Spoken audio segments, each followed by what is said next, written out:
আমাদের পশ্চিমবাংলার মুখ্যমন্ত্রী প্রথম যিনি বলেছিলেন, জোর গলায় বলেছিলেন এবং সবার সামনে বলেছিলেন যে দোষীকে খুঁজে বার করে এবং ফাঁসি দাও। কিন্তু সাধারণ মানুষের মধ্যে অনেকে না মুখোশ পরে বেরিয়ে পড়েছেন।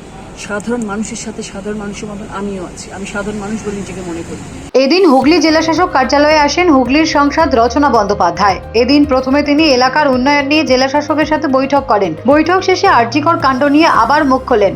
আরজিকর কাণ্ডে যেভাবে তাকে নিয়ে বা সৌরভ গাঙ্গুলিকে নিয়ে সমাজ মাধ্যমে ট্রোল হচ্ছে তার জবাব দেন।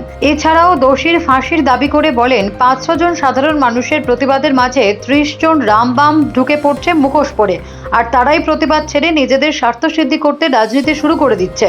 যেখানে সকলের একটাই দাবি যে দোষীর কঠোর সাজা ফাঁসি হোক। সেখানে বাংলার জন্য যে মহিলা মুখ্যমন্ত্রী এত কাজ করেছে তাকে নিয়েও কুরুচিকর মন্তব্য করছে এই রাম আর বাম। প্রতিবাদের আসল দাবি থেকে সরে সাধারণ মানুষের সাথে গিয়ে নোংরা রাজনীতি শুরু করেছে রামবাম।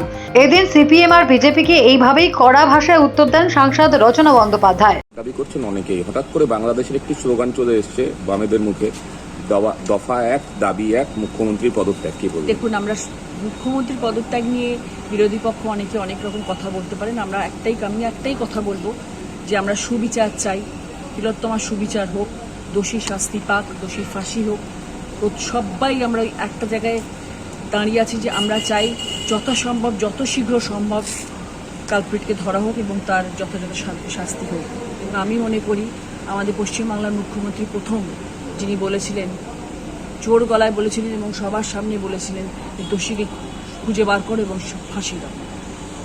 এইটার সাথে এই কথা যিনি বলতে পারেন তার জন্য এরকম ধরনের ক্যাপশনস, এরকম ধরনের বিরোধী পক্ষরা যেরকম ধরনের কথা বলছে এটা আশা করা যায় না। আমরা তাকে সম্মান করি, তিনি আমাদের মুখ্যমন্ত্রী, তিনি আমাদের পশ্চিমবাংলার মানুষের জন্য যা করেছেন, যা করছেন, যা আগামী দিনে করবেন, ওনার চিন্তাধারাকে আমরা সম্মান জানাই। উনি মেয়েদের পাশে সব সময় ছিলেন, আছেন, উনি বাংলার মুখ্যমন্ত্রী। ওনার সম্বন্ধে এরকম ধরনের কোনো মন্তব্য করা আমার মনে হয় না একদম উচিত বলে। আজ প্রতিবাদ মিছিলগুলো রোজ বের হচ্ছে, সেগুলো কি কোথাও রাজনীতির দিকে চলে যাচ্ছে মনে হয়? দেখুন, আমরা প্রথম দিকে সাধারণ মানুষের সাথে আমরা আছি, আমি আছি সাধারণ মানুষের সাথে, আমরা সবাই আছি সাধারণ মানুষের সাথে। কিন্তু সাধারণ মানুষের মধ্যে অনেকে না মুখোশ পরে বেরিয়ে পড়েছেন। সাধারণ মানুষের সাথে সাধারণ মানুষের মতন আমিও আছি, আমি সাধারণ মানুষ বলে নিজেকে মনে করি। এবং তারা যখন প্রতিবাদ মিছিল বার করেছিল, আমি সেই ভিডিওটা করেছিলাম যে আমি আপনাদের সাথে আছি। সেটা নিয়ে যা ট্রোল হয়েছে সেটা নিয়ে আমি কোনো কথা বলছি না, সেটা পরের কথা। কিন্তু সাধারণ মানুষের সাথে আমি আছি এই জন্যই যে কারণ তারা ঠিকঠাক করে প্রতিবাদ করছেন, কিন্তু তাদের সাথে এখন ওই 500 মানুষের সাথে 30 জন মিশে গেছেন যারা প্রতিবাদ করে মুখোশ করে বিজেপি সিপিএমের লোকগুলো মিশে গেছে, যারা চিৎকার করে যাচ্ছেন, আলতু ফালতু কথা বলছে। সেই কথাগুলোর আমি একদম সমর্থন করি না। আমি মনে করি সেটা বিচারের জন্য আমরা অপেক্ষায় বসে রয়েছি, অনেক দিন হয়ে গেছে, আমরা এবার সুবিচার চাই। দিদি, কলকাতায় মঞ্চে মমতা বন্দ্যোপাধ্যায় কিন্তু রামবাম একটা যে নীতি বলেছিল আরজিকর নিয়ে, তারা কিন্তু একটা ইস্যু করার চেষ্টা করছে, এটা কি তাহলে কি স্পষ্ট হচ্ছে? মানুষ ইস্যু তৈরি করবে, বিরোধী পক্ষের এটাই কাজ। যে কোনো একটা পয়েন্ট দরকার, যে কোনো একটা কথা দরকার, সেটা কিন্তু তারা ইস্যু করার জন্য তৈরি বসে রয়েছে। সেটাকে আমরা কখনোই সহমত নই। আমরা বিরোধী পক্ষের কোনো মানুষকে নিয়ে কোনো কথা বলতে চাই না, সেটা বলাটা আমাদের সময় নষ্ট এবং আমরা সেটা করতে চাই। মানে আপনাদের কি কোনো ইমেজে?